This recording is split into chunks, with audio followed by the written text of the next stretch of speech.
දැන් නම් අපි කිලෝමීටර් එකමාරක් විතර ආව කේම්පි වාඩි ඉන්න මේ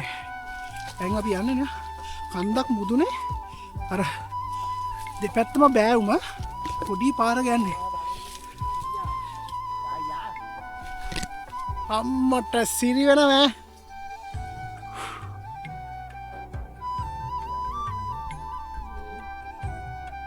අන්න අතන පීක් එකට අපි යන්න ඕනේ ඒ සුපිරි ලස්සනයි ඔය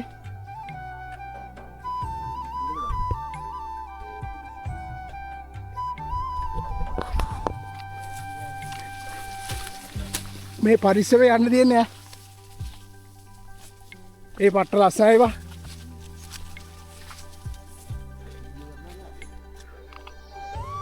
අම්බෝ